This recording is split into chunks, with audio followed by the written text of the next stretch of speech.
Mesdames, Messieurs, bonsoir et merci de rester fidèles sur DBS Télévision. L'émission de ce lundi 28 août 2017 reviendra sur les sujets majeurs de l'actualité sportive. Nous sommes alors le 23 août 2017. Rassurez-vous, ce n'est pas la date du jour, mais celle de la nouvelle qui a fait, entre guillemets, rougir les uns, en tout cas libérer le football camerounais de sa gestion. Tatillonne, pour reprendre les propos d'un ancien footballeur de renom.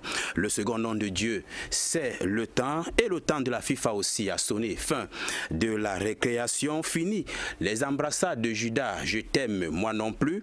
L'heure est plutôt à la réflexion, tout d'abord en commençant par mettre sur pied un comité de normalisation dont le mandat prendra fin le 28 février 2018. Nous en parlerons et essayerons de faire le bilan de l'ex-président Tombi Aroko Sidiki après 23 mois au siège de Tinga.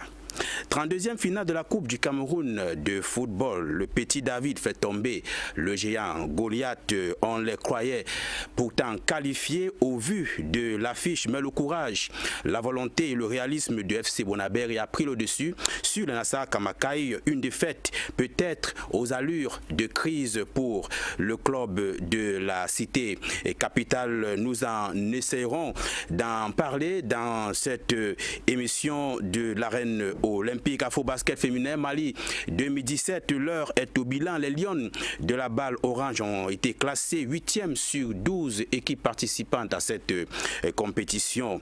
Nous allons aussi évoquer la liste des 23 joueurs sélectionnés par le technicien belge Hugo Brosse. Cette liste a été rendue publique en début de semaine dernière pour la confrontation ou encore la double confrontation du 1er et du 4 septembre prochain dans le cadre des éliminatoires de la Coupe du Monde de Russie 2018. Dans cette liste, les oubliés, les revenus et les nouveaux ont fait leur entrée au sein de la tanière. Vous êtes sur DBS Télévision. Merci d'y rester, mesdames, messieurs. Votre confiance nous honore. Votre satisfaction est l'objet de notre quête. Bienvenue à tous. Bienvenue dans l'arène olympique de ce jour.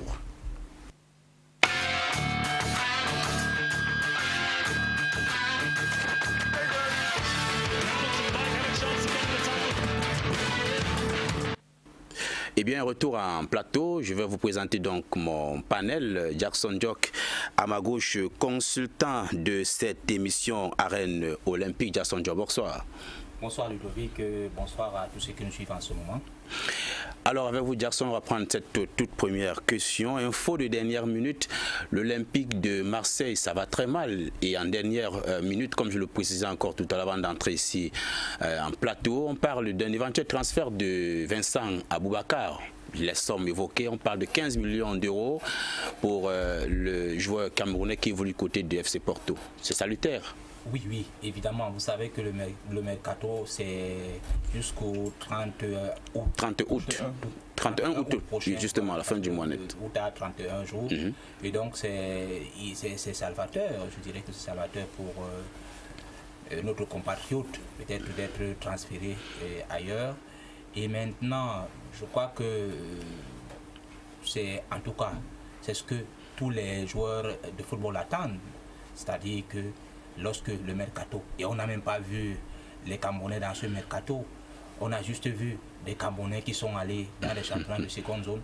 Et si, qui sait, si Vincent Aboubakar peut... Le football camerounais est donc-il en perte de vitesse, Jackson Diop, parce qu'on ne se retrouve plus pratiquement dans... Le Cameroun, depuis un certain moment, a des joueurs moyens, qui sont moyens. Là, il faut le dire, ça ne draine pas les talents chez nous ces dernières années, ça ne draine pas les foules. Et là, nous sommes obligés de faire dans les championnats de seconde zone. Mais là, quelqu'un qui se démarque quand même, Vincent Aboubakar, pour ne pas le nommer, je crois qu'il est quand même en train d'essayer. Vous avez vu, il a joué 3 matchs déjà. Je crois que peut-être le 4e match, 3 matchs, 3 buts, c'est déjà, ça augure des lendemains meilleurs. Maintenant, pour ce qui est de l'Olympique de Marseille, vous voyez que nous sommes encore venons d'entamer le championnat français. Et là, nous avons le sentiment que c'est comme un moteur diesel, ça commence d'abord tout doucement et puis ça va prendre le feu. Alors, Jackson, êtes-vous de ceux qui pensent que ce que les uns ont appelé la transfiguration, cet élan allant de Vincent Aboubakar après la Coupe d'Afrique, c'est quelque chose de phénoménal, paradoxalement, à ce qu'il nous proposait comme football avant cette compétition de nations de football? Non, il s'agit là d'un joueur qui est en pleine confiance. Vous savez, on peut être dans tout le meilleur du monde, mais quand on n'a pas confiance, c'est-à-dire que quand le sélectionneur n'a pas confiance en vous, ça pose quand même un problème au niveau de la psychologie du joueur. C'est-à-dire que voilà un joueur comme Vincent Aboubakar qui se dit, ok, je suis celui-là le patron même de l'attaque du Cameroun. Et là, lorsque le match arrive, il n'est pas aligné. Donc ça joue, le football, je vous ai dit, ça se joue sur plusieurs dimensions.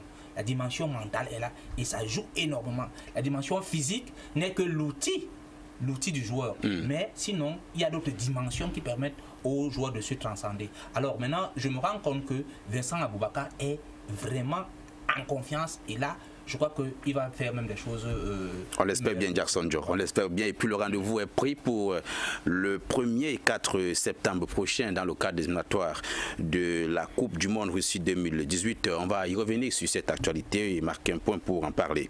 Parlons donc cette fois-ci avec vous, Éric Chuen. Bonsoir. Bonsoir à André Ludovic Malagal. Bonsoir à mes co-panélistes. Et je profite de l'occasion pour dire à Johan et à Joyce Chuen, bonsoir. Ils sont restés très tard devant leur petit écran. Vous êtes sûr qu'ils y sont encore, eux? Ils y sont encore, je le sais. Éric Chuen, votre journée, j'aime pas trop ces questions en direct, mais là nous sommes obligés d'y aller. C'est aussi ça, notre quotidien. Ça a été, puis... Bon, ça a été, je suis là, je suis debout, je crois que... Dieu est grand. Voilà. Avec l'Afro-Basket féminin Mali 2017, le Nigeria a été sacré championne, bien évidemment, de cette compétition et a détrôné le Sénégal dans un match âprement disputé. C'était lors de la finale, 65 pour le Nigeria et 48 pour le Sénégal. C'est un troisième sacre pour l'équipe du Nigeria. Éric Chuen, vous avez suivi peut-être cette compétition ou pas? De toutes les façons, c'est l'actualité. Le Nigeria mérite, de toutes les façons, son sacre. Bien sûr, lorsqu'on regarde un peu le basket féminin sur le continent, il y a des mastodontes parmi lesquels le Nigeria à côté du Sénégal et de l'Angola. Aujourd'hui, que le Nigeria soit sacré championne d'Afrique, cela ne surprend personne. Le Nigeria reste sur une très bonne lancée. Et lorsqu'on sait que la fédération nigériane de basketball met les moyens qu'il faut, ces filles-là sont en stage depuis près de 3-4 semaines avant de revenir jouer cette compétition. Il faut dire que parmi dans cette équipe nigériane, on retrouve beaucoup de joueuses qui jouent en championnat nord-américain de basketball, version féminine. Donc, il y a beaucoup de qualité, il y a l'encadrement qui suit et aujourd'hui, elles ont le résultat qu'elles méritent. Je voudrais à côté de cela remarquer quand même la contre-performance des Camerounaises. On les aurait attendues au moins dans le dernier carré ou alors sur le podium, mais ce n'est pas fait. Pour une fois, notre basket national sur le plan féminin se classe 8e sur 12. C'est pas très bien. J'espère juste qu'on va tirer les leçons de cette expédition et qu'on va corriger le tir à la prochaine fois qu'on sera sur la scène internationale. Monsieur Martin Ikani, analyste de sport, vous êtes également avec nous. Ça a été un bon moment, vous n'étiez plus là. J'avoue que j'ai essayé toutes voies et moyens pour que vous y soyez là, mais peut-être je tombe toujours au mauvais moment. Bonsoir monsieur Martin Ikani. Oui, bonsoir Ludovic, bonsoir à tous les copanélistes, bonsoir aussi aux téléspectateurs de DBS, surtout ceux qui nous regardent pour cette émission. Mais je n'ai pas été là pendant quelques temps. L'agenda est très chargé de toutes les façons. Voilà, un agenda chargé avec beaucoup de déplacements. Mais aujourd'hui, c'est la bonne, je suis là et puis je crois que c'est... Avez-vous vu cette compétition d'Afro-Basket ? J'avoue que je n'ai pas regardé ça de bout en bout. J'ai quand même regardé un match du Cameroun où le Cameroun... C'était lequel? Second tour, Cameroun-Sénégal. Cameroun-Sénégal, j'ai vu ce match-là, où le Cameroun a commencé jusqu'à 15 points à mener avant de se faire rattraper et dominer. Jusqu'à que quelqu'un qui a 15 menait, je crois, 15 à 11, et puis à la fin, on se retrouve à 32, je crois que c'est 32 à 20, ou quelque chose comme ça. Bon, je crois que le sport, c'est ça aussi, hein. Il faut pas jouer pour quelques minutes, il faut jouer l'endurance. Parce que l'enthousiasme seul ne suffit pas pour gagner un match. Il faut préparer les gens à être endurants parce que le match, ça se joue en beaucoup de minutes, pendant toute la période du match. Il ne suffit pas d'être bon enthousiaste les premières minutes et puis tu penses que tu peux gagner. Je crois que le Cameroun devra s'en prendre qu'à lui-même, et pourquoi pas tirer les leçons. Chaque fois qu'il y a échec, je crois que c'est l'occasion de voir qu'est-ce qui nous a fait échouer et à partir de là, on va voir là où mettre les points sur les i pour les prochaines éditions. Jackson Diop, vous prononcez rapidement sur la question. On prend le premier volet de l'émission. Oui, je crois que j'ai vu, je n'étais pas très content de la prestation des Lions de la basket. Évidemment, j'ai vu leur match contre le Mali, où à un moment, il me semble que le Mali a tellement mené le Cameroun que je suis allé dormir. Parce que, en fait, le Mali a largement dominé le Cameroun. Donc, vous voyez, ce que je vais dire, c'est que effectivement, on peut parler de l'impréparation, aussi que ce que j'ai quand même observé, il y avait le manque, je ne vais pas dire le manque de sérieux, mais j'ai vu les filles qui n'étaient pas beaucoup plus engagées comme je les vois souvent dans des compétitions. Que soupçonnez-vous donc dans cette attitude? En fait, il faut vraiment voir. Je ne soupçonne rien pour l'instant parce que bon, si par exemple elles allaient loin, vous savez, elles sont 8e de la compétition. Là, je pouvais encore... Mais c'est pas trop Jackson. Et Richon faisait tout à l'heure cette petite comparaison. Mais je pense qu'il y a quand même quelque chose dans cette équipe où je ne sais pas ce qui se passe, mais j'ai eu le sentiment, c'est juste une impression, ça n'a rien à voir avec la réalité de ce que j'ai eu l'impression que les filles ne sont pas très engagées parce qu'à un moment, elles sont engagées, à un autre moment, elles lâchent. Donc, lorsque vous n'êtes pas engagé entièrement, il vous arrive de telles situations. Donc c'est que, en fait, c'est juste une petite synthèse que j'ai pu remarquer dans leur façon de jouer. Voilà donc ce qu'on a pu dégager comme analyse sur cette info basket. Je vous donne rapidement les statistiques de cette compétition. Le Cameroun, on l'a dit et on le redit encore, a été classé 8e sur 12. Le Nigeria, première nation, suivi du Sénégal, Mali 3e, Mozambique 4e. Le Nigeria et le Sénégal, pour être complet, représenteront donc l'Afrique lors de la prochaine Coupe du Monde féminine FIBA en 2018. Une toute petite transition, mesdames, messieurs, ça va vous valoir juste un clin d'œil et on se retrouve pour essayer d'écumer le tout premier sujet du jour lié à l'affaire Fecafoot FIFA. On en parle tout à l'heure.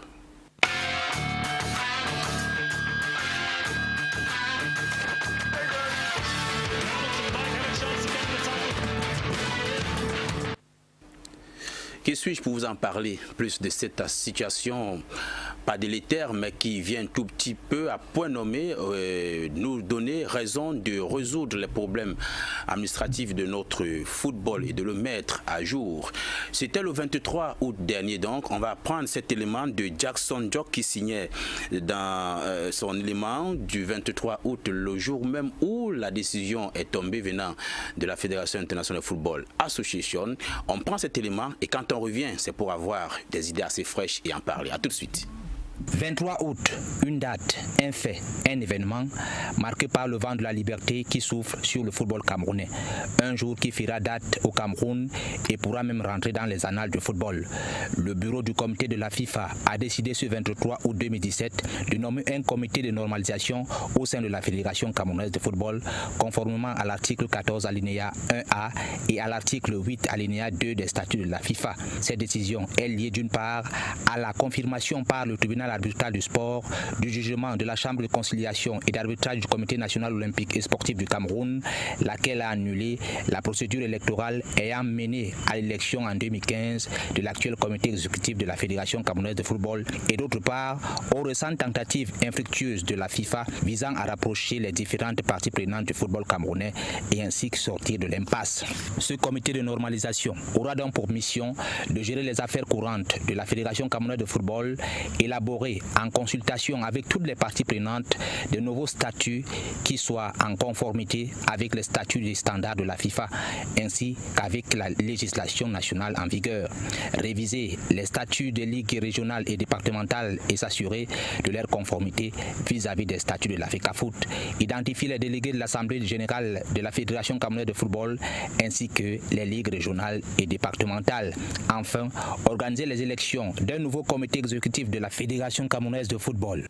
Pour ce qui est du comité de normalisation, il se composera d'un nombre opportun de membres qui seront désignés par une mission conjointe de la FIFA et de la CAF prévue très prochainement. Il œuvrera par ailleurs en qualité de commission électorale et aucun de ses membres ne sera éligible pour les postes à pourvoir lors des élections. Le mandat du dit comité de normalisation expirera au plus tard le 28 février 2018. Affaire à suivre. Et une affaire à suivre que nous voulons parfaitement mieux comprendre avec vous, chers téléspectateurs. On ne vous prive pas de vous exprimer. Le code d'accès va justement s'afficher au bas de votre petit écran, le 676 76 81 86. Je le reprends, le 676 76 81 86. Ce numéro va s'afficher véritablement au bas de votre petit écran.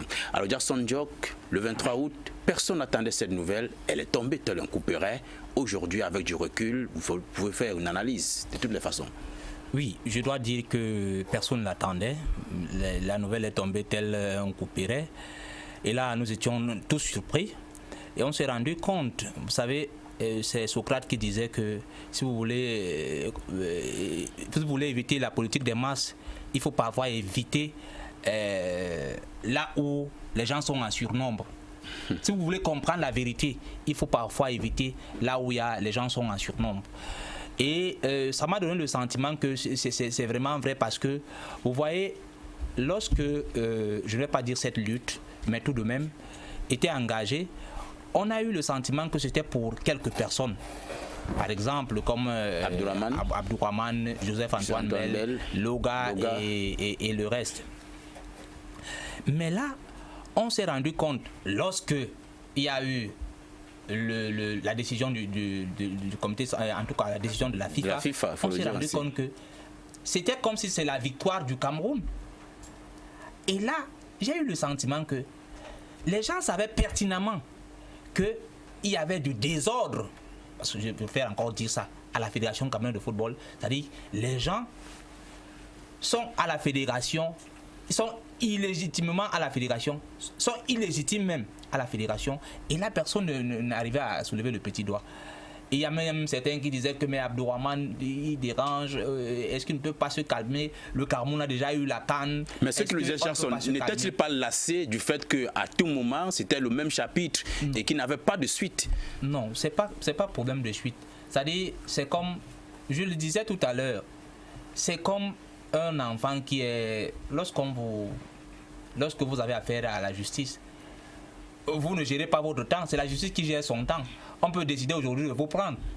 Donc c'est un peu ça. Bon, les événements sont arrivés comme ça et on a le sentiment, non. Ça dit que c'était des affaires, il y avait des affaires pendantes en justice. Maintenant, il y a eu ça. Je dois dire que j'ai accueilli peut-être cette nouvelle, comme tous les autres Camerounais. Je ne m'attendais pas. Et là, parce que nous avions parlé à tambour battant, on nous a traité de tous les noms d'oiseaux. Aujourd'hui, je crois que le résultat est là. Et moi, je ne voudrais pas qu'on rentre dans tout cela. Ce que je dois dire aux Camerounais, c'est que, enfin, ils ont compris que il y a un certain nombre de choses qu'on doit faire chez nous et qu'on ne doit pas toujours attendre les autres pour venir nous donner des leçons. Éric Chouin, quelle analyse faites-vous sur cette situation? On parle d'annulation de procédure électorale, ce qui a porté justement Tombiaroko au devant de la scène du siège du Tinga. On parle de réorganisation du football, de l'installation du comité de normalisation, la révision des statuts de ligue régionale, organisation des élections. Bref, le mandat de ce comité va encourir jusqu'au 28 février 2018. Quelle analyse faites-vous? Fallait-il qu'on en arrive là?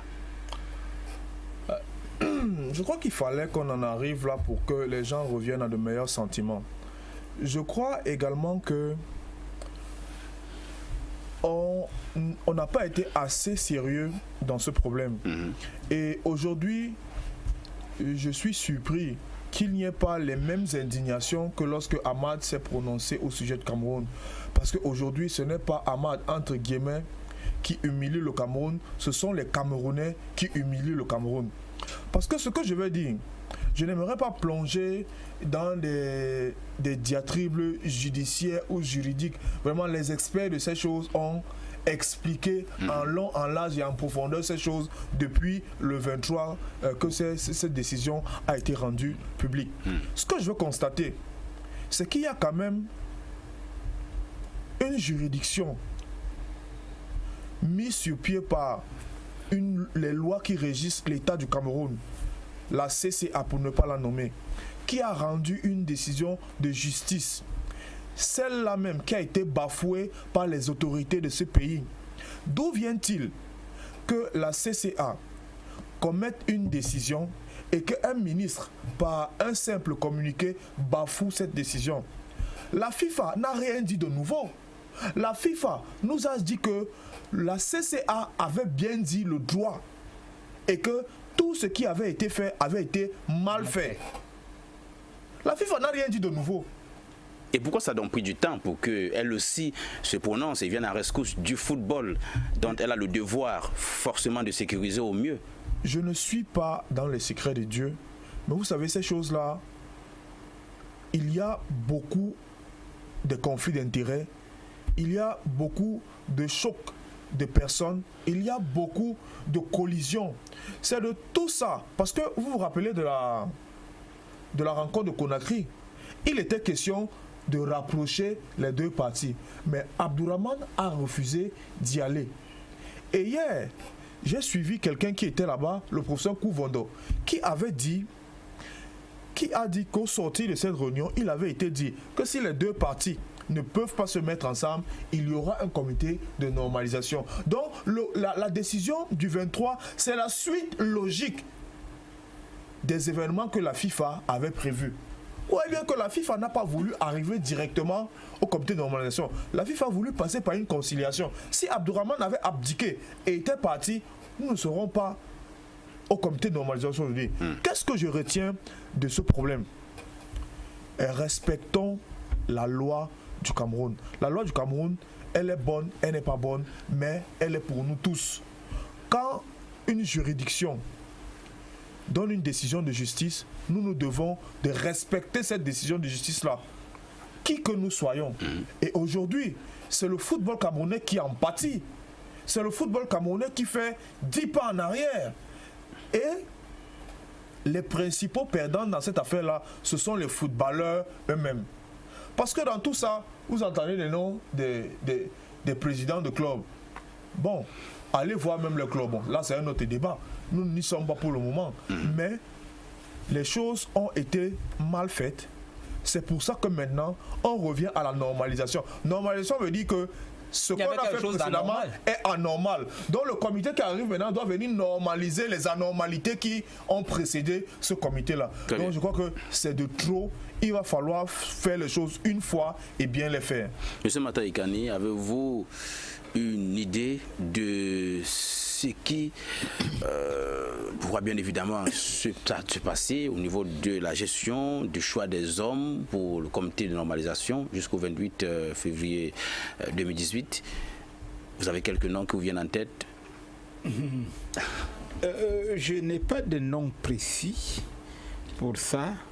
Mais je crois que pour une normalisation, c'est un profil, c'est question de profil de personnes. Ce n'est pas une affaire même d'hommes.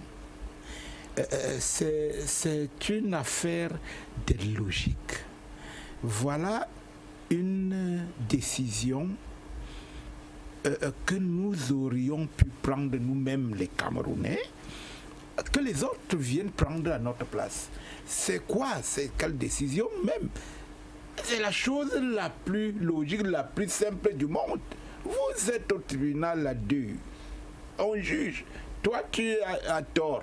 Il n'y a qu'à appliquer ça. Ce n'est qu'au Cameroun où je vois, avec notre gouvernement, des ministres, et même pas la première fois, hein, on l'a vu avec les musiciens. Une décision du tribunal qu'un ministre jette à la poubelle et on fait comme il veut. Voilà une décision du tribunal dans le football. Le ministre, notre cher ministre des Sports et de l'Éducation physique, aurait pu prendre cette décision que la FIFA vient prendre aujourd'hui. Mais il avait expliqué en ce moment, il faut qu'on essaie de se replonger, qu'on ne se laisse pas tout de suite enflammer. Il le faisait pour sauvegarder, n'est-ce pas, la paix. Non. Pour essayer de voir. On se rappelle, ça sautait dans tous les sens finalement. Moi, je crois qu'il a même plutôt attisé un feu. En le faisant, en croyant mettre la paix. On ne fait pas la paix dans le faux. Monsieur Martin si Kani, tu veux faire la paix, fais la justice. Il y avait une petite calmée, il faut le dire. Je vous demande de vous replonger un tout petit peu. Il y avait une petite calmée après que le ministre ait décidé que Tombi reste. Une petite calmée qui nous amène en Coupe d'Afrique. Forcément, ce n'est pas sa victoire, mais avec ce forcing de sa part, le Cameroun a quand même eu à décrocher le titre de champion d'Afrique et tout ce que cela nous a apporté de bien au passage, comme flèche bien. Et comme éclair. Apporté donc qu'on ait gagné cette coupe avec un faux bureau exécutif. Bon, ils ont eu la chance. De toutes les façons. D'accord, mais un bureau qui n'était pas légitime, qui n'était que des imposteurs, parce qu'ils n'étaient pas à la place qui aurait pu être la leur. Bon, mais maintenant, quant à la question que tu poses, à savoir qui... C'est quelques personnes dont vous pouvez imaginer est quand même... Mais je pense qu'il faut quelqu'un d'abord qui connaît le football. Exact. Qui connaît les lois du football. Il faut quelqu'un qui a une personnalité, une grande personnalité, une respectabilité dans le pays. Et encore que ce n'est pas une seule personne, hein, c'est un groupe de personnes qui seraient là. Il faut des gens qui ne sont pas vraiment intéressés, très intéressés, qui n'ont pas de parti pris dans ce conflit, pour venir gérer cette histoire de normalisation. Il faut des gens qui sont intègres. On en a dans ce pays. Il faut des gens, quelqu'un qui a vraiment l'amour du football, l'amour du pays, plus en avant, plus développé que l'amour de son ventre, personnellement. Il faut aussi quelqu'un qui n'a pas beaucoup faim, hein. Parce que la camerounisation des choses veut que, pour peu qu'on te donne une parcelle de pouvoir, une parcelle de terrain, tu veux tirer cela par la fronde pour que ce soit grand. Tu veux voler, manger autant que possible. Il faut quelqu'un qui peut, et ça je dis qu'on en a dans ce pays, quelqu'un qui peut oublier. Et je l'avais même dit du temps où Tombi prenait cette histoire. Je lui avais dit, Monsieur Tombi, vous êtes une bonne personne pour gérer la FECAFOOT. Mais si vous laissez le vol, c'est ça qui caractérise les Camerounais. C'est ça qui gâte le Cameroun avec ces institutions. Je lui ai dit ça. Si vous laissez ce côté-là, je sais que vous pouvez gérer ça bien. Malheureusement, Tombi en lui-même n'est pas une mauvaise personne, n'est pas un mauvais directeur. Tombi est seulement, il a fauté seulement qu'il a été mal élu. Il est entré d'une mauvaise façon. Mais si Tombi avait laissé la démocratie aller très bien, avec justice, avec ses amis du gouvernement qui l'ont embarqué dans le faux. S'il se laissait, il pouvait même démissionner, faire qu'on fasse des élections. Je crois que, et même, je crois que même aujourd'hui, avec tout ce qu'il y a déjà eu là, si on refait l'élection à la FECAFOOT avec transparence, avec justice, et que Tombi pose sa candidature, je crois qu'il a plus de chances que beaucoup de personnes de reprendre ça. Et je dis donc que s'il n'est pas lui-même dans ce comité de normalisation, si on nous place des gens bien, des gens intègres, on peut retrouver une FECAFOOT avec un bon bureau exécutif. Très bien. Jackson Diop, pour reprendre M. Martin Ikane, Tombi Aokonan, lui, n'est pas une mauvaise personne. Et cela nous replonge un tout petit peu à revisiter ces 23 mois passés au siège de Tinga pour dire quand même que dans son bilan, on ne peut pas lui allouer ce titre de champion d'Afrique, mais quand même, au-delà, au vu de sa personnalité, cela peut peut-être jouer un rôle aussi pour toutes les autres bonnes choses qui sont passées entre-temps, Jackson. On ne peut pas lui enlever ça. Et bon, je crois que Martin est en train de parler peut-être avec le cœur en disant que monsieur Tombi Aroko n'est pas une mauvaise personne. Mais je crois que toute personne qui transgresse la loi est une mauvaise personne. Moi, je pense qu'il est une mauvaise personne. Une mauvaise personne. Je vais vous dire pourquoi. Tombi Aroko, il gagne son élection. C'était avec 59 voix. Il était avec Atta Robert avec 2 voix, 8 abstentions et 4 bulletins nuls. Il n'avait pas besoin d'un vote nord-coréen. Il n'avait pas besoin de tout ça. C'est-à-dire que même les lois, il existe ces 2 articles qui sont querellés. 2 articles. Il a toutes les capacités d'être dirigeant à la fédération. Ça, personne ne peut dire le contraire. Maintenant, est-ce qu'il fallait passer par là pour être à la tête de la fédération?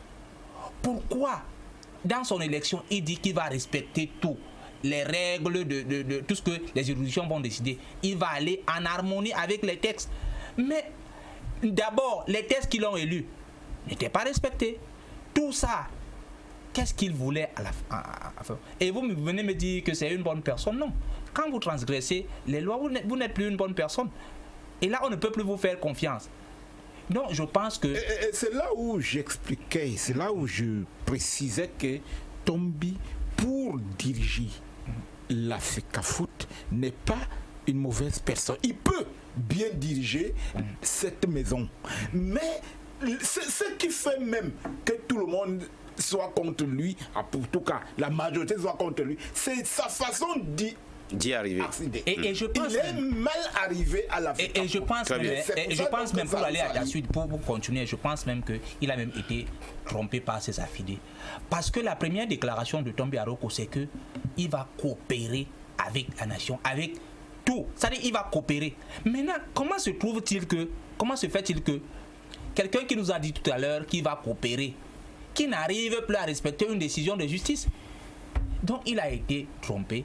Et là, ils ont eu le sentiment que, comme ils avaient les félicitations du Premier ministre, il avait aussi le ministre des Sports qui a dit ok, maintenant, quelqu'un parlait tout à l'heure de quelque chose, vous parliez tout à l'heure mais le droit et la justice parfois entretiennent des rapports étroits, en sorte que parfois, au nom de la justice, au nom de la justice, on peut parfois fermer la justice pour, par exemple, sauvegarder les trucs comme le trouble à l'ordre public. Oui. Ça existe, mais tel n'était pas le cas. Tel n'était pas le cas. C'est-à-dire que il suffisait juste de respecter les textes. C'était tout. Or, si vous avez donc des gens qui sont là, je dois dire que le Premier ministre, c'est quand même un juriste. Et là, vous voyez qu'un juriste qui ne respecte pas la loi, parce que quand il donne les félicitations à la fédération, ça veut dire qu'il est d'accord de cette élection. Maintenant, voilà le ministre des Sports aussi qui arrive, qui prend sur lui, il ne dit même pas au nom de ses autorités, ou bien au nom de sa hiérarchie. Il dit de façon péremptoire, il dit, et maintenant il tape la main sur la table, il dit, et il dit même que la CCA n'est pas compétente pour ce genre de litige. Et voilà que la CCA, on vient de donner raison. Donc c'est une honte. Moi j'ai suivi quand même d'autres médias. Quelqu'un parlait tout à l'heure du Cameroun qui est salé. Mais il faut écouter ce que les autres disent. J'ai écouté Radio Foot International. Il faut écouter ce que les éditorialistes disent du Cameroun par rapport à cette situation. Donc vous avez donc des Camerounais qui font reculer le Cameroun comme ça, qui salissent le Cameroun comme ça, et puis vous dites que ce sont des choses qu'on doit gober. Non, on ne doit pas gober ça. On doit dénoncer ça avec la dernière énergie, vous voulez dire. Eric Chouin, on se lance finalement dans un épisode, pour l'instant à tête chercheuse, parce qu'on ne pourra véritablement se prononcer que lorsque nous aurons en main la fiche ayant des noms, de différents noms du membre du comité de normalisation. Croyez-vous que c'est une situation confortable au Cameroun, au-delà de tout ce qui est dit comme injures et propos mal employés? Cette situation ne peut pas être confortable pour le Cameroun. La situation est, à contrario, désastreuse pour le Cameroun. Voyez-vous, c'est vrai, on a eu l'organisation de la CAN 2019 sous normalisation. On a participé à la Coupe du Monde 2014 sous normalisation. Tout à fait. Aujourd'hui, en 2019, nous sommes sous normalisation. Est-ce que vous pensez que c'est une situation qui est bonne, normale? C'est-à-dire en 5 ans, on a 2 normalisations. Ouais. Ça veut dire que les choses sont très très anormales chez nous. Et on a en point de mire la CAN 2019. Maintenant, ça fait d'autres nouveaux problèmes à gérer. Et des problèmes très importants. Parce qu'une fédération, quand même, c'est l'interface directe entre la Confédération africaine de football, entre la FIFA et l'État du Cameroun. Tant qu'on a ce maillon de la chaîne qui est fragilisé, qui est fragmenté, qui est même dépecé, ça pose un autre problème. Et je dois rappeler que le président Tombi Aroko Sidiki est président du comité local de la COCAN. Parce que il a le top du président de la Fédération camerounaise de football. Bien sûr. Maintenant, il n'est plus là. Il va falloir réorganiser d'autres choses. Tout le monde connaît le principe de droit qui dit que si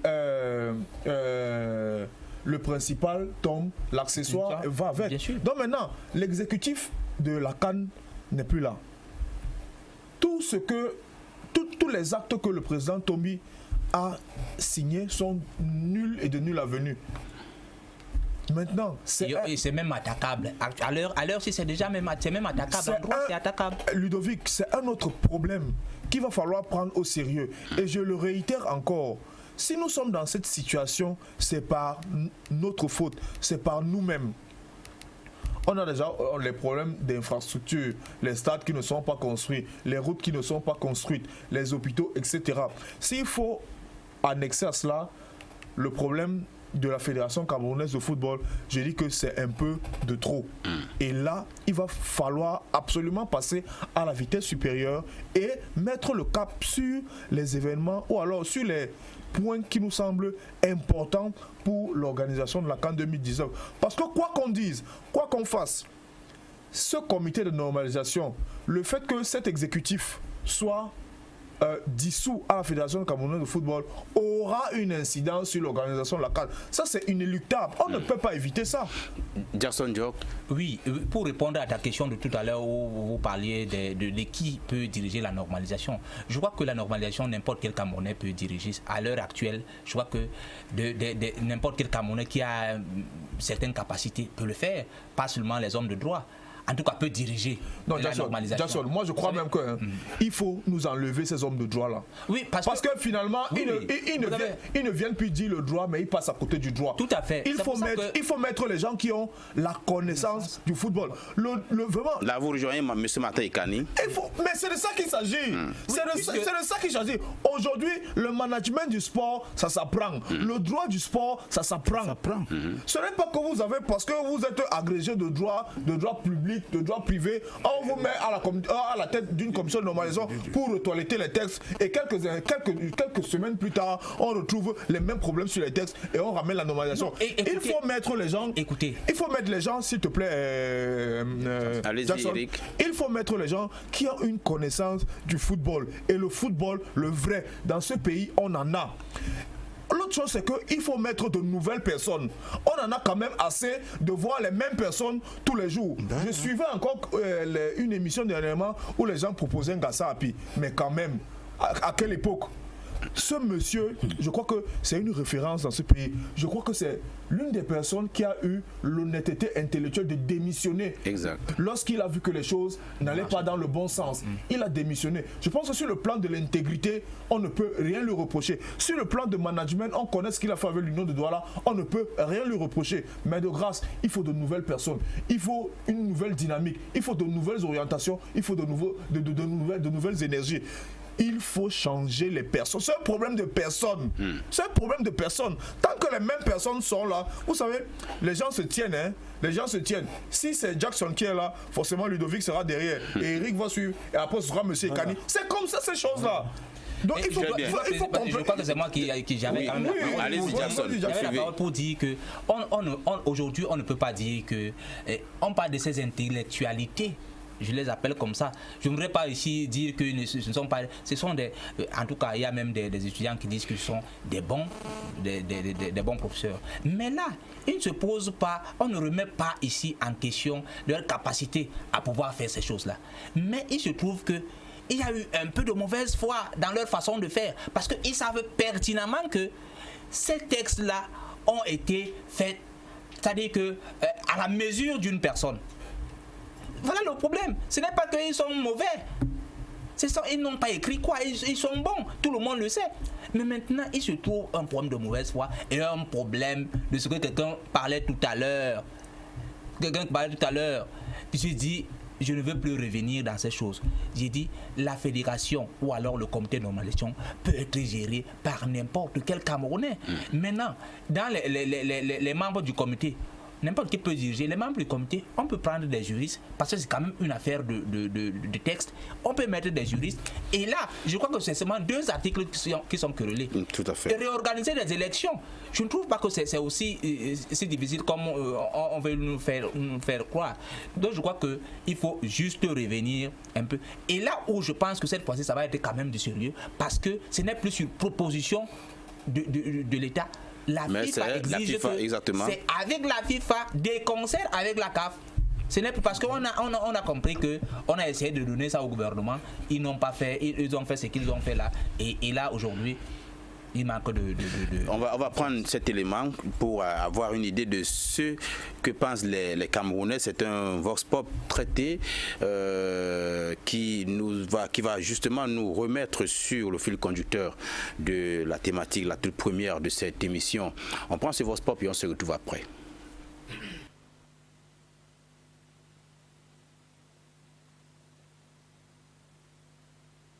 Plonger dans ce que pensent les Camerounais à la suite de cette décision. Nous sommes vraiment surchargés par des appels téléphoniques. On a plutôt dit des SMS, c'est encore mieux de nous faire parvenir ce que vous pensez par SMS.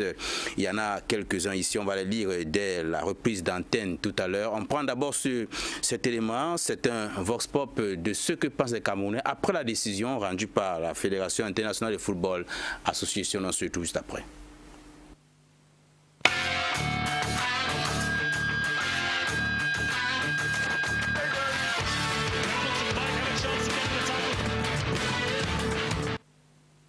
La FIFA vient de mettre sur le banc de touche celui qui, jusqu'au 23 août 2017, se prévalait du titre de président de la Fédération camerounaise de football, Tombi Aroko Sidiki.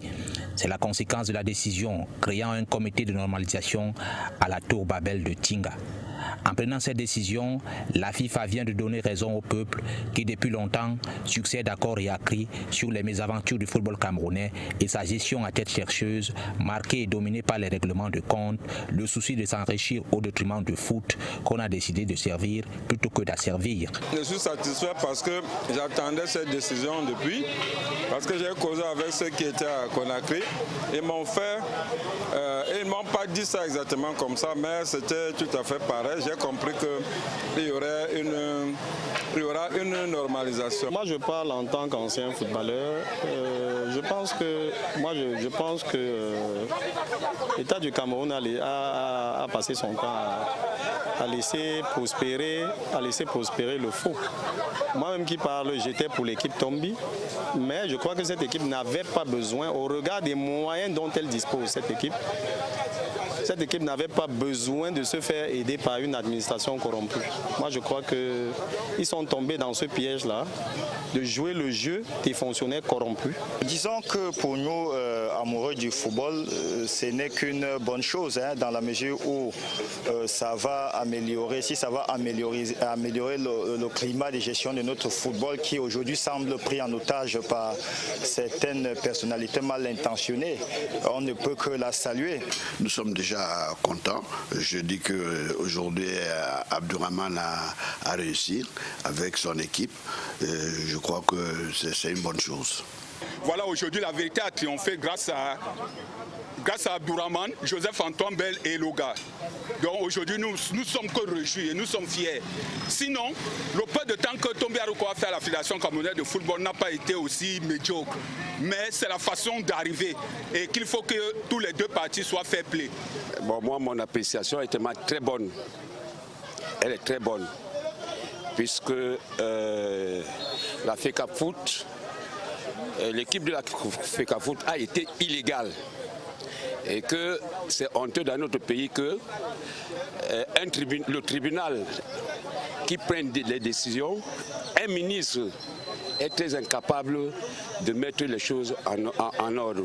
Et moi, je suis très fier et très content. La décision de la FIFA est donc le dénouement d'une interminable crise qui couvait le football camerounais. Depuis l'élection contestée de Tombi Aroko Sidiki, c'est Abdourahmane Amadou Baba du club de l'Étoile filante de Garoua qui était en première ligne pour dénoncer les irrégularités de ce processus. Dans un communiqué rendu public le 12 novembre 2015 par la Chambre de conciliation et d'arbitrage du Comité national olympique et sportif du Cameroun, il était clair et indiqué que Tombi Aroko n'avait pas qualité pour agir ou représenter la FECAFOOT.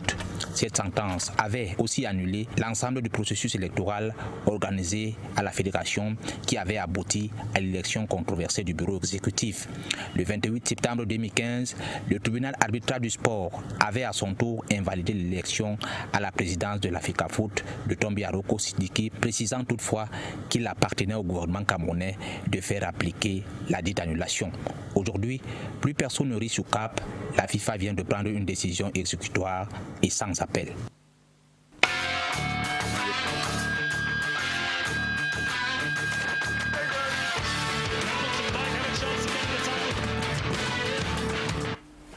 Avant de prendre la lecture des SMS, Eric, on sent des personnes libérées d'un poids. Comme Jackson le disait, cette affaire semblait être une affaire de 3 personnes, mais à la fin, la vérité a triomphé et les gens semblent, on les a vu se confier, être libérés d'un fardeau qui était assez lourd. Bien sûr, et après ce Vox Pop, je suis conforté dans ma façon de voir les choses, qu'on n'a pas, ce n'est pas l'homme Tombi, c'est que ce n'est pas la personne Tombi qui pose le problème. Voilà. Qui pose problème. Exactement. C'est-à-dire que tout le monde est d'accord pour dire qu'il peut diriger, qu'il a les qualités pour diriger, mais c'est la façon avec laquelle il a accédé à Tchinga qui posait le problème. Le non-respect de toutes les procédures qui avaient été mises sur pied par le comité de normalisation. Et quand vous voyez le Vox Pop, je n'ai pas l'impression que ce sont des agrégés ou alors des docteurs en droit que vous avez interviewés là tout à l'heure, mais tout le monde est d'accord que lorsqu'on établit les règles du jeu, tout le monde est obligé de respecter ces règles du jeu là, sinon on arrive à la situation qu'on a là aujourd'hui. Et je crois que le plus grand perdant ici, c'est le football camerounais. En pendant cette première vague de SMS, j'étais obligé de réécrire. Il y a tellement d'abréviations, je risque de me planter en direct. Bonsoir à vous, c'est à quand le comité de normalisation Arnold de Makepe? Jackson Jock va répondre à cette question. Bonsoir, le panel. Laissez Jackson Jock s'exprimer. Jeannette de Niala, c'est pas trop, si je vous ai coupé, Jackson Jock, c'est pas trop, vous avez certainement une fan du côté de Niala. C'est l'équipe de la FECAFOOT qui avait et non la FECAFOOT. Le message n'a pas été signé. J'en viens à celui-ci en direct sur mon téléphone. Bonsoir, c'est la FIFA qui crée le désordre à la FECAFOOT en complicité avec le gouvernement. Le seul président, c'est John Day ils ne peuvent rien imposer. Mathurin de Nkolndongo. On va prendre la deuxième série tout à l'heure. Jackson Dior accorde le comité de normalisation et rassurer Jeannette que vous allez le plus parler jusqu'à la fin de l'émission. Oui, il se trouve que c'est le temps de la FIFA. Vous savez, la FIFA a quand même eu du temps avant d'approuver cette décision qui a déjà été, disons, approuvée aussi par la Chambre de conciliation d'arbitrage du Comité national olympique et sportif du Cameroun. Donc, le temps de la FIFA, ce n'est pas le temps de Jackson Dior ni le temps du Cameroun. On attend. On nous a déjà dit, la FIFA, de concert avec la CAF, je crois que ces deux entités viendront au Cameroun pour organiser le football camerounais. On attend, je pense qu'ils seront là, c'est dans un proche avenir. Maintenant, pour ce qui est de la prise de parole, je crois que Jeannette peut se rassurer. Je crois que j'ai également le temps comme les autres sur ce plan. Je vous donne cette garantie. Alors, Monsieur Martin Kani, ça va être un travail de faire, un travail assez poignant pour l'équipe qui doit venir en fait normaliser ce qui a été anormal d'attendre. Alors on peut s'attendre à quoi finalement? À ce qu'ils arrivent à mener à bien leur mission, ou encore on aura des vagues de contestation d'ici et là, parce que le Cameroun, alors les Camerounais ne sont jamais rassasiés. Quand ils en veulent toujours, ils en demandent même quand c'est en leur faveur. Oui, une chose est sûre, c'est que même après les travaux de cette normalisation, il y aura toujours des gens qui diraient quelque chose, des contestataires qui ne sont jamais rassasiés. Ça ne peut pas manquer, mais quand vous faites un travail, quand on vous donne une mission et que vous la fassiez avec justice, alors vous n'aurez plus besoin du candidaton. Les gens qui vont venir, ils vont travailler en leur âme et conscience, ils vont faire appliquer les lois, les textes. Et d'ailleurs, pourquoi est-ce que ça poserait problème? Et même les associations dans les quartiers, on écrit des textes là-bas, des règlements, on devrait revoir, ce n'est pas très difficile. Les autres à côté, qu'est-ce qu'ils ont fait? Les textes, encore que beaucoup de lois ne sont pas contestées. Il y a quelques qui sont contestés. Je crois que le travail ne devra même pas dépasser 2 mois. Normalement, si les gens veulent travailler, encore qu'il faut déjà qu'on les désigne, puisque nous avons des échéances qui arrivent. Et je crois que là, quand ils auraient été juste cela, les gouverneurs, les ministres ne viendraient plus nous dire, parce que moi je le dis, c'est mon avis, c'est notre ministre qui nous a laissé tomber dans ce trou-là, parce qu'il avait toutes les possibilités en temps opportun de prendre cette décision, de dire non, mon ami, comme c'est mon ami, tu es mal placé, quitte. La justice a déjà dit que tu quittes. Cela n'empêche pas que tu restes mon ami, on va faire autre chose. Il a oublié que le 4 juillet 2013, le Cameroun a été suspendu pour ingérence gouvernementale. Il s'est ingéré encore dans les affaires du football. Dans les affaires du football, parce que il faut même le noter. Le gouvernement est interdit de s'ingérer. Bon, c'est pour ça que quand on laisse la FIFA, la CAF faire son affaire, elles doivent faire pleinement leur affaire. Et lorsque une décision est donc donnée, il faut qu'elle soit appliquée. Et qui devait l'appliquer? Je crois que c'est le ministre. Très bien, Armel de PK13 nous dit bonsoir à vous. Le débat est relativement calme. Et ailleurs, c'est bavardage et à la fin, on ne saisit rien. Un autre SMS, je suis satisfait de cette décision. Ces corrompus doivent être convoqués pour répondre de leurs actes, car ils ont démontré qu'ils sont des ventrologues. C'est Mebailly qui n'a pas signé exactement le lieu provenant de ce message. Alors, continuez à nous faire parvenir vos SMS. Vous avez vu, aujourd'hui, nous allons tout lire finalement. Les conséquences de la normalisation effectuée Jackson Dior, M. Martin Kani, sur l'organisation de la CAN 2019, est-ce qu'il faut en penser forcément à cela?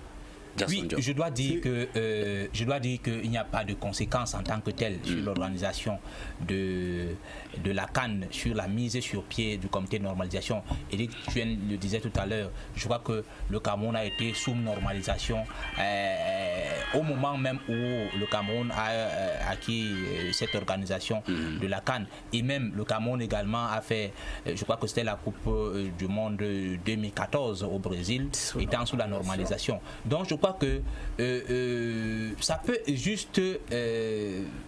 juste ralentir le travail, parce que effectivement, quand on parlait tout à l'heure du président de la Fédération camerounaise de football, ou alors de l'ancien président de la Fédération camerounaise de football, qui est quand même le président et qui est le président du comité du COCAN. Voilà, donc je crois que il y a ça, mais ce sont des choses qui vont se remédier. Maintenant, le problème, c'est que j'ai suivi des gens qui disaient que, écoutez, comme Tombi Aroko est tombé, ça veut dire que tout ce qu'il a fait est tombé, ou alors le Cameroun ne va plus organiser la CAN. Non, il faut que les gens soient un peu sereins. Je l'ai dit tout à l'heure, il faut savoir que la décision de justice, même quand il y a même nos tribunaux de droit commun, c'est-à-dire que quand vous avez porté une affaire en justice, vous attendez. Quand vous êtes dehors, vous n'attendez pas le jour où on peut vous interpeller. On peut vous interpeller à n'importe quel moment. Donc, ces affaires qui viennent n'ont pas vraiment des corrélations. Moi, je ne vois pas, par exemple, la sortie d'Ahmad et la sortie de la CAF avoir vraiment des corrélations. Je trouve simplement que ce sont des choses qui sont arrivées comme ça. Et là, ce sont des choses qui s'abattent sur le Cameroun parce qu'on est peu sérieux dans l'organisation de notre football. Or, si même on organise bien ce football, c'est là où même ça va générer beaucoup d'argent. Parce que lorsque nous sommes dans le désordre, je préfère dire, les gens, je sais que les gens se nourrissent de ce pourrissement, mais tous les acteurs ne sont pas nourris. C'est là le problème. Il y a des gens, il y a des conflits d'intérêts, je le sais, et je crois que c'est ça qui a même conduit à notre ministre de dire de façon péremptoire que la CCA n'a pas qualité à dissoudre une élection, ou alors à invalider une élection. Donc je crois que maintenant les gens peuvent être sereins. La CAN va être organisée, sauf s'il y a une autre décision de la FIFA qui peut arriver, on ne sait jamais.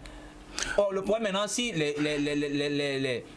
la mission de contrôle arrive et on se rend compte que le Cameroun n'est effectivement pas prêt, et là, la CAF va prendre toutes ces décisions. Mais ça ne doit pas être le fait que, parce qu'on a nommé un comité de normalisation, et là, le Cameroun ne peut pas organiser la CAN. Je crois que les gens peuvent être sereins de ce côté. Éric Chuen, bonsoir à vous. Loïc dit-il depuis Bafoussam, il aimerait savoir pourquoi la FIFA a-t-elle prise ces décisions face à la FECAFOOT.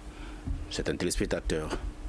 Oui, mais Loïc, je crois que la décision, du moins le litige avait été porté jusqu'au niveau du tribunal arbitral du sport qui avait rendu donc sa décision, et la FIFA l'a rendu exécutoire. Je crois que c'est comme ça qu'on dit, que les juristes disent.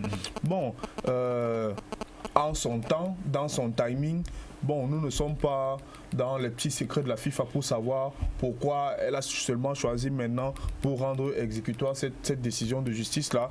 Mais toujours est-il que je pense que les choses sont revenues dans l'ordre. Maintenant, pour revenir à votre question, André Ludovic, la Fédération camerounaise, sur le plan opérationnel de la préparation de la CAN, n'a pas une très grande incidence, parce que le principal pourvoyeur de fonds, c'est l'État du Cameroun. C'est l'État du Cameroun qui engage ses fonds, c'est l'État du Cameroun qui engage ses infrastructures. Donc sur le plan opérationnel, le fait que l'exécutif soit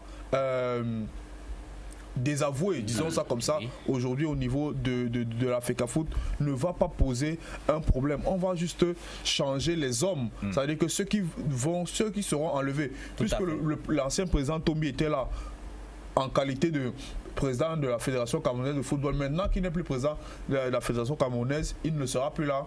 On va certainement le remplacer par une autre personne et les choses vont continuer à aller bon train. Parce que c'est un pays qui organise la CAN, ce n'est pas la fédération. La fédération, c'est juste l'intermédiaire entre la confédération et l'État qui accueille la compétition. Donc à ce sujet-là, je ne crois pas qu'il y a beaucoup d'inquiétudes à se faire. Mais comme tous les gens voient toujours Ahmad derrière tout, Bon, justement, parmi ceux qui voient Ahmad, il y a un téléspectateur. Voilà, bonsoir aux panélistes.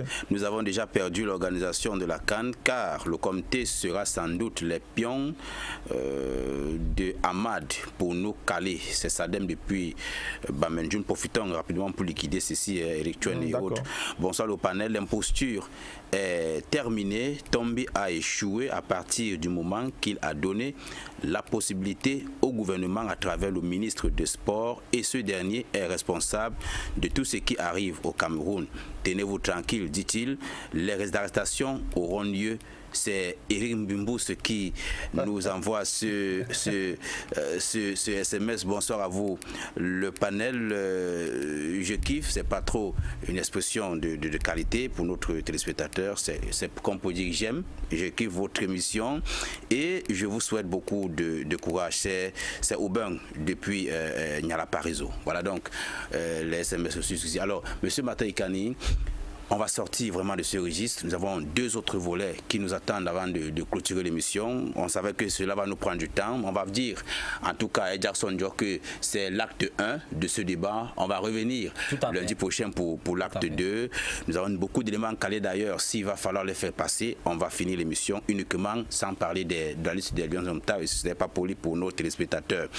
Monsieur Mataïkani, que dit donc au finish de ce nouveau dossier qui prend son envol avec l'affaire de normalisation, Tombiarco qui accepte d'être à côté et dit même d'ailleurs dans un extrait qu'on va écouter avant de se séparer comme transition, être prêt à travailler en harmonie avec l'équipe qui sera en place. Est-ce qu'il avait le choix? Je crois qu'il n'a pas le choix.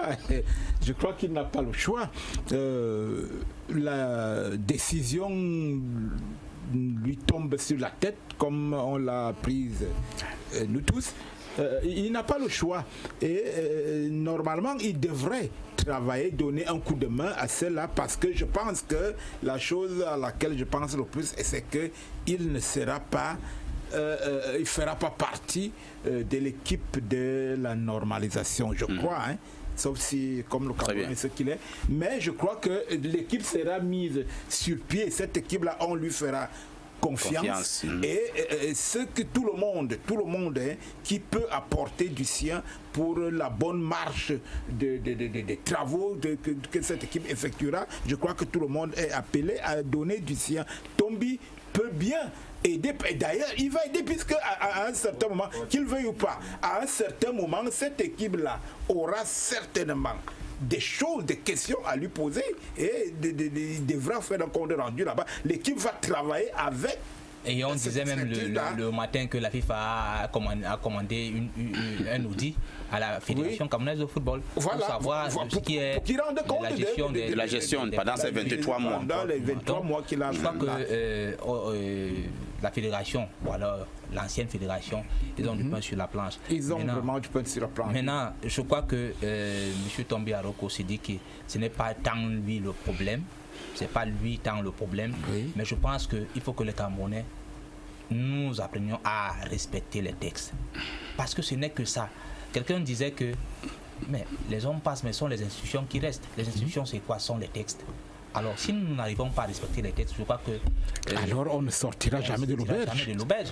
Et que là où ça fait peur, c'est parce que ce sont les dirigeants même. Ce sont les dirigeants qui transgressent la loi, qui transgressent les textes. Qui tuent les textes. Et c'est ça. Et il faut donc que désormais, ce qu'on va arrêter là, les textes qu'on va arrêter là, qu'on soit tous ensemble capables de les appliquer et de les suivre. Tout à fait. Et de nous plier à ces textes-là, plutôt que de faire une affaire de petits copains parce qu'on est membre d'un tel gouvernement ou quoi, prendre ses copains pour des faveurs. Non. Il faut que les textes soient mis sur la table et que nous tous, on se plie à ce texte-là. Très bien. On va marquer une transition de 2 minutes. Le chrono est donc lancé pour prendre une attitude de Tombi Aroko Sidiki pour être en marge avec l'actualité, bien évidemment, Eric Chuen. Il y a déjà beaucoup de SMS de téléspectateurs en liaison avec la convocation des joueurs. Je n'ai pas besoin de les rendre pour l'instant. On prend cette transition avec l'attitude de Tombi Aroko, 2 minutes, et on revient en plateau pour la suite de l'émission. Restez des nôtres.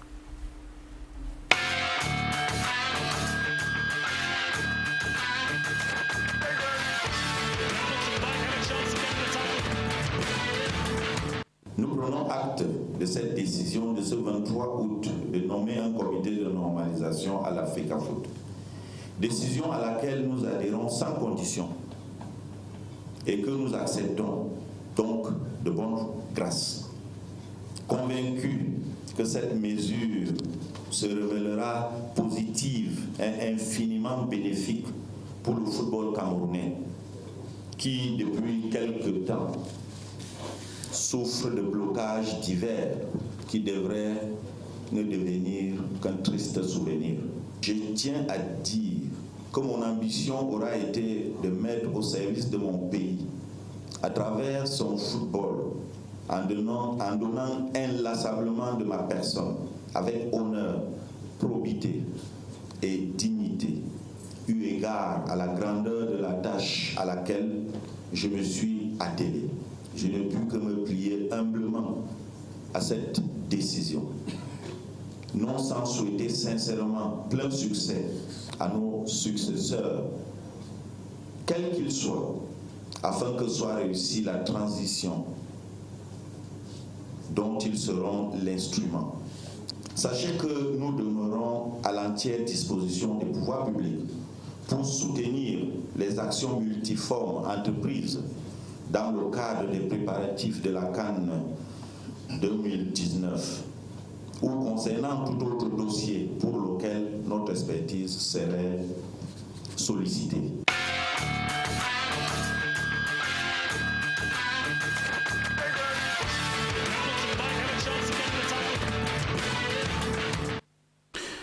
Réaction des téléspectateurs. Ces dirigeants ne nous aiment pas. Vraiment, c'est pour fermer le volet. Je vais rassurer aux autres que nous prendrons compte de leur SMS à partir de la semaine prochaine dans l'acte 2. Ces dirigeants ne nous aiment pas. Arnaud de Village, très court. Bonsoir à vous. Merci de vos éclairages. Je vous souhaite beaucoup de courage. Non signé. Un des tombistes avait dit c'est notre temps de manger. Qui mange alors? C'est Adrien qui fait parvenir sa suggestion. Un des tombistes a-t-il déclaré. Oui, pour embrayer. Jackson, qu'on referme cette page, je vous en prie, et qu'on avance pour ce qui est de la liste des 23 sélectionnés par Hugo Bros. Ce sera donc pour les rencontres du 1er et du 4 septembre prochain dans le cadre des éliminatoires de la Coupe du Monde de Russie 2018. Cette liste a été publiée par Hugo Bros à la suite d'une conférence de presse organisée à Yaoundé. On prend donc cet élément et on revient pour en parler des retenus, des oubliés et même de ceux qui font pour la première fois la rentrée au sein de la tanière. Merci de continuer à faire parvenir vos réactions. On les lira dans quelques instants. On prend cet élément.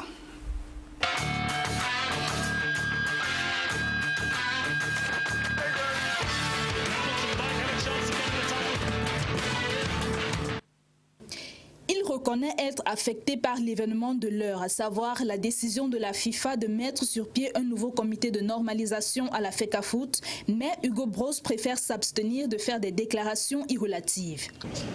J'étais un peu surpris par les événements de ce dernier jour ici au Cameroun. Il ne faut pas me poser des questions là-dessus. Je n'ai pas de commentaires à donner, simplement parce que ça ne me concerne pas. L'objet de la rencontre du 25 août à Yaoundé avec la presse est clair, les éliminatoires de la Coupe du Monde FIFA Russie 2018.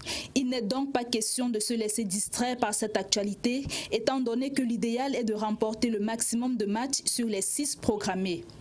Si on veut bien commencer, on doit au moins avoir 4 sur 6 dans les 2 matchs contre les Nigériens.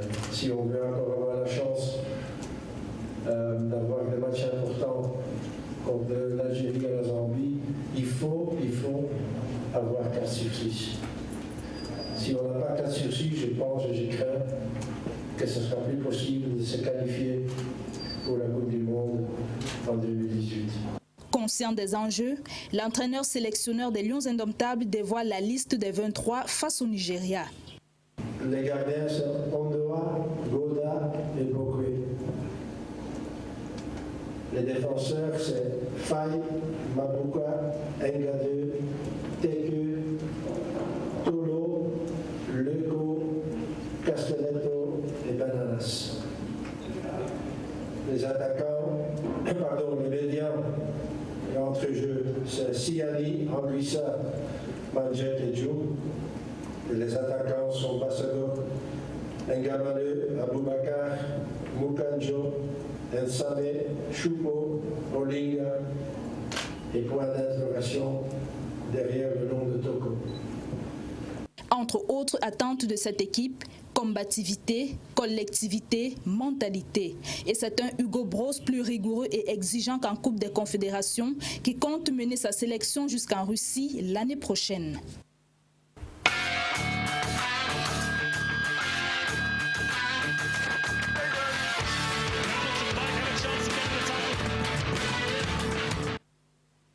Hugo Boss et ses 23 éléments, est-ce qu'il y a forcément une analyse à faire au niveau des reproches? C'est du bon cette fois-ci?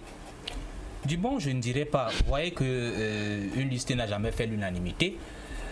Je crois qu'il y a beaucoup de choses à redire dans cette liste de Hugo Boss. C'est vrai que ça fait souvent l'objet de beaucoup de questionnements, mais parfois il s'en sort toujours, il s'en sort parfois, parce que lorsqu'on a eu la CAN la dernière fois, les gens ont eu l'impression que écoutez, Hugo Boss est le meilleur entraîneur du Cameroun, que le Cameroun ait connu ces derniers temps.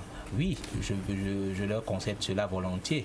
Mais je crois que il y a ce que moi je pense, c'est que effectivement, j'ai vu des joueurs, ou bien j'ai entendu le nom des joueurs là où vraiment ça ne coûte rien, ça ne coûtait rien à Hugo Boss de prendre nos joueurs locaux ici et de mettre à leur place. Gerson, s'il est preneur, vous serez le premier à monter sur le chrono. Oui, je vais vous dire pourquoi. Okay. Je vais vous dire pourquoi.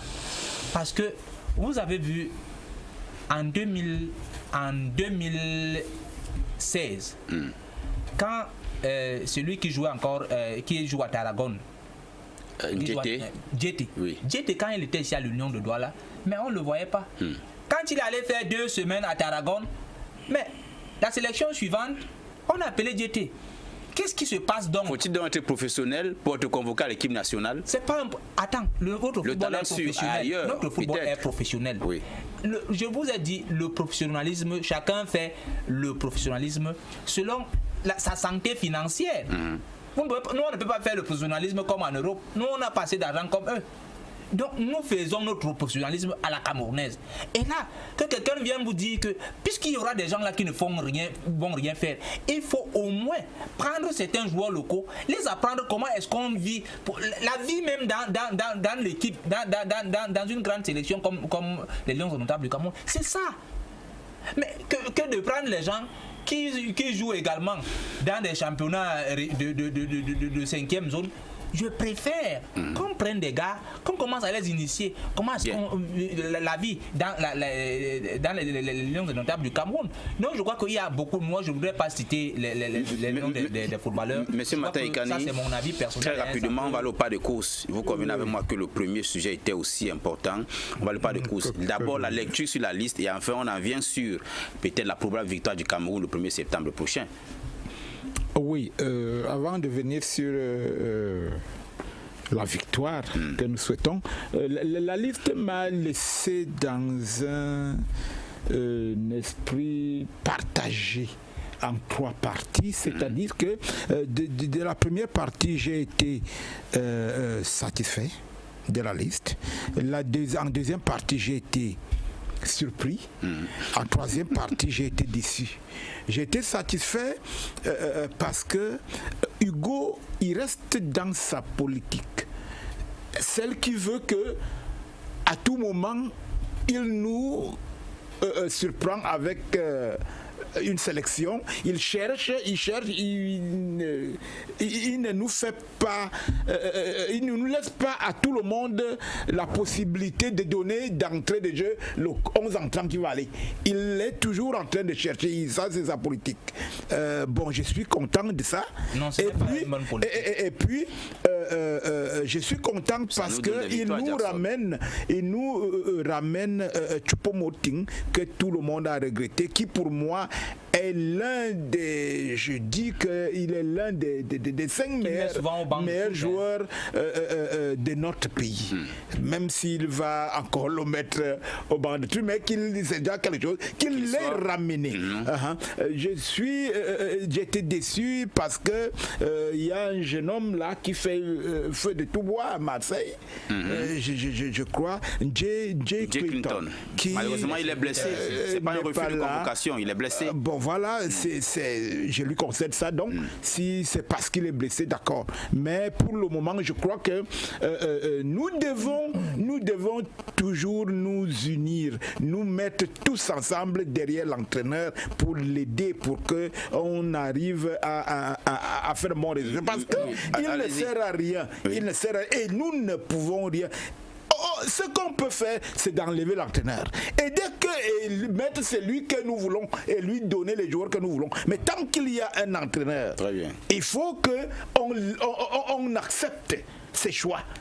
On ne peut pas dire à l'entraîneur que toi tu as sélectionné tel, tu n'as pas sélectionné tel. Bon, c'est lui qui est illégalement, qui va rentrer comme son c'est l'entraîneur qui a qualité de sélectionner. Et tant qu'on a tel ou tel comme entraîneur, de grâce, mettons-nous avec lui et acceptons. Monsieur Mataïkane, quel nom de joueur avez-vous souhaité être dans la liste et qui n'a pas été convoqué?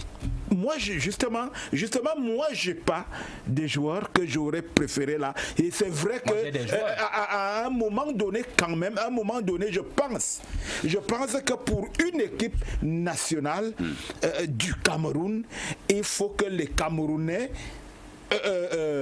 soient quand même là, même s'ils ne sont pas, même s'ils feraient dans les bancs de tous les Camerounais. J'appelle les Camerounais ceux qui jouent dans le territoire, dans le championnat camerounais. Il y a un convoqué, Franck Pangop. Il faut que généralement on est quand même c'est pour rassurer Jackson qui a le Cambia était forfait qu'on appelle maintenant Pangop. Jackson, quelle que soit la façon dont il vient, il est là. Eric Chuen, avec vous, votre analyse sur la liste. Bon, moi, mon analyse... Pour une fois, elle vous convient, on dirait. Non, pas entièrement. Parce qu'il y a quand même des noms là que je trouve très exotiques. Jean-Charles Castelletto. Vraiment. Yaya Banana. Mais Yaya Banana, aujourd'hui, quand Yaya Banana était au sommet de sa forme, il n'a pas pu jouer dans cette équipe. Maintenant qu'il est sur une pente descendante, on l'appelle. C'est pour faire quoi? Jean Castelletto, je rappelle que son équipe est descendue en national l'année dernière. Il était en Ligue 2 française et il a rejoint Brest. Vraiment, ce n'est pas Rigobert Song, ce n'est même pas Kalankongo. Et la série sur le gâteau, c'est que Bros veut nous faire croire que 25 millions de Camerounais, il n'y a pas de latéraux gauche. Parce que je vous annonce déjà que c'est Faye qui va jouer à gauche le premier. Donc il n'y a pas... Et Mabouka va jouer à droite. Comme d'habitude. Et on connaît la suite. Comment se fait-il que dans un pays de plus de 25 millions d'habitants, que M. Bros puisse nous dire qu'il n'a pas trouvé un latéral gauche de métier? Seulement dans notre championnat, on a le latéral gauche de Digne qui était avec les A', qui a joué contre Sao Tomé, il s'appelle Tchenche. Il peut l'appeler. On a un autre bon latéral gauche. Le latéral gauche, le New Star par exemple, c'est Jean Doulo. Il a fait les cadets, il a fait les juniors, il a fait les espoirs, il a fait les sélections minimes. À quoi servent donc ces sélections inférieures? À quoi servent ces sélections? À l'international, on a Alan Nyom qui est du côté de West Brom. On a Gaëtan Bong qui est du côté de Brighton. On a Assou Ekoto qui fait un bon début de saison avec le FC Metz. Il veut donc nous dire qu'il n'a pas vu un latéral gauche. Et moi, au-delà de la liste, Ludovic. Je voulais quand même revenir sur cette gestion chaotique des hommes. Vous savez que André Onana a annoncé qu'il ne souhaite plus revenir à l'équipe nationale. Exact. Comment se fait-il qu'un garçon de ce niveau, de cette trempe, avec un tel talent, puisse venir dans notre équipe et qu'au retour à l'Ajax Amsterdam, à la prochaine convocation, il vous annonce qu'il ne viendra plus? Ce n'est pas le premier cas. Matip a dit qu'il ne vient plus. Quand vous appelez Amadou, le Camerounais de Lille, qui est de temps en temps capitaine, il vous dit de ne pas l'appeler. Quand vous appelez Eboa, le Camerounais de Guingamp, il vous demande de ne plus l'appeler. Alors ça peut s'expliquer comment finalement, Jackson Diop? Ça peut s'expliquer par le manque de professionnalisme dans le management des hommes de votre Hugo Broos. Parce qu'avant de venir entraîner les joueurs sur le stade, le coach c'est d'abord un psychologue, le coach c'est un sociologue, le coach c'est un bon communicant. Quand il y a tous ces problèmes-là, ça veut dire que ce ne sont pas seulement les joueurs qui font problème, c'est aussi le coach, son staff et tout l'environnement qui est à côté de ces joueurs. Je vous relance rapidement. Oui, moi je ne veux pas laisser ça sans intervenir. Moi, je suis beaucoup contre ces joueurs qui quittent l'air de jeu, qui laissent leur travail des joueurs pour prendre le travail d'entraîneur ou de président.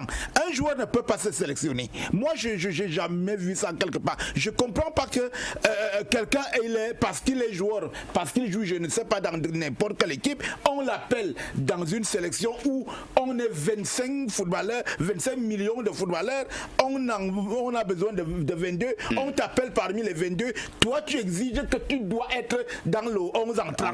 Sinon, on ne t'appelle plus, tu ne viens plus. L'entraîneur, je crois que l'entraînement doit être, la sélection doit être à l'entraîneur et le jeu aux joueurs. Tant que tu ne peux pas jouer dans cette sélection, tu vas jouer ailleurs. Très bien. Jackson Diop, M. Martin Kane évite quand même un problème. En réalité, en réalité, il y a une responsabilité aussi des joueurs. Parce qu'il faut aussi que les joueurs, nos grands joueurs qui jouent chez les blancs là-bas, qu'ils essayent quand même d'apporter une certaine discipline chez nous. Parce que aucun joueur qui joue là-bas en Occident ne peut imposer à un entraîneur d'être titulaire. Mais ces gars jouent là-bas. C'est ça qui sont là-bas. L'Ajax. Non, c'est ce que j'ai dit. Il s'impose. Il s'impose. Son talent l'impose. Son talent doit l'imposer au Cameroun. Mais son talent doit l'imposer au Cameroun. Vous ne pouvez pas amener quelqu'un qui ne peut pas jouer même 2 matchs en une saison en club professionnel. Mais il fait des merveilles avec l'équipe nationale. Quoi? Mais il est là-bas, mais à la nationale du Cameroun, il a mieux que lui. Il a mieux que lui. Une personne. Mettez n'importe quel gardien dans les conditions de, comment on appelle, de André Onana ou de Fabio. Mettez n'importe quel gardien dans les conditions d'Ondoa. Il vous fait les mêmes performances. Ondoa n'est pas extraordinaire, il n'est pas exceptionnel. Il a été. C'est Onana qui est exceptionnel? Oui. Quand